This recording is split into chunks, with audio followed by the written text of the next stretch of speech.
آقا کریم صلی اللہ تعالی علیہ وسلم نے ارشاد فرمایا، دو گالی گلوچ کرنے والوں نے جو کچھ ایک دوسرے کو کہا اس کا گناہ ابتدا کرنے والے پر ہے جب تک کہ مظلوم زیادتی نہ کرے۔ دو لوگ جو ایک دوسرے کو گالی دیتے ہیں، اس میں جس نے گالی کی ابتدا کی ہوگی گالی دینے کی، اس کا گناہ اس کے اوپر ہے۔ یعنی اگر دوسرے نے جواب میں گالی دی تو جواب میں جس نے گالی دی ہے اس کو تو گناہ ملے گا، لیکن اس پہل کرنے والے کو اللہ عز و جل زیادہ سزا عطا فرمائے گا اور گناہ سب سے زیادہ اس کے نام اعمال کے اندر لکھا جائے گا۔ میرے پیارے آقا صلی اللہ علیہ وسلم کے پیارے دیوانوں، اس حدیث کو ہمیشہ کے لیے ذہن میں محفوظ کر لو، اسے کبھی بھی زندگی میں مت بھولنا۔ رسول گرامی وقار صلی اللہ تعالی علیہ وسلم کے نائبین، صلحاء امت اور مومنین کے حقوق کو بیان کرنے والے اس حدیث کو اکثر بیان کرتے ہیں، اسے بھی آپ ہمیشہ کے لیے ذہن میں رکھیں۔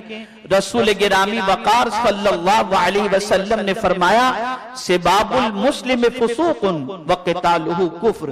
مسلمان کو گالی دینا اللہ و رسول جل جلالہ و صلی اللہ علیہ وسلم کی نافرمانی ہے اور اسے قتل کرنا کفر ہے۔ مسلمان کو گالی دینا، یوں کسی کو بھی گالی آپ نہیں دے سکتے، لیکن اگر کسی نے کسی مسلمان کو گالی دی تو یہ اللہ اور اس کے رسول کی نافرمانی ہے۔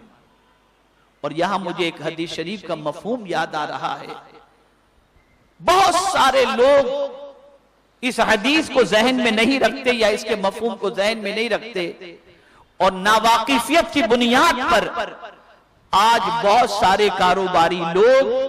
اپنے ملازمین کے حوالے سے یہ کہتے ہیں کہ مولانا جب تک کہ اس کو گالی نہ دو اس کی سمجھ میں بات ہی نہیں آتی، گالی کے بغیر کام نہیں چلتا۔ لیکن فرمایا گیا جب کوئی بندے مومن گالی بکتا ہے تو وہ اللہ کی نظروں سے گر جاتا ہے۔ اب آپ مجھے بتائیے، جو اللہ کی نظروں سے گر جائے اسے کون اٹھا سکتا ہے؟ اسے کون اٹھا سکتا ہے؟ آج مسلم محلوں کا حال دیکھیے، مسلم بچوں کا حال دیکھیے، مسلم نوجوانوں کا حال دیکھیے، تو آپ کو یہ چیز ملے گی کہ جہاں کثرت سے مسلمان رہتے ہیں وہاں کے چھوٹے چھوٹے بچے بھی ماں بہن کی گالیاں بکتے دکھائی دیتے ہیں، اور گھروں میں بھی آج جھگڑے ہوتے ہیں تو ایک دوسرے گالی گلوچ کے بغیر اپنی گفتگو کو نہ شروع کرتے ہیں نہ ختم کرتے ہیں۔ گالی بکنا یہ اتنا بڑا گناہ ہے کہ کل بروز قیامت جس کو گالی بکی گئی اس کے نام اعمال کے اندر بندے کی نیکیوں کو منتقل کر دیا جائے گا،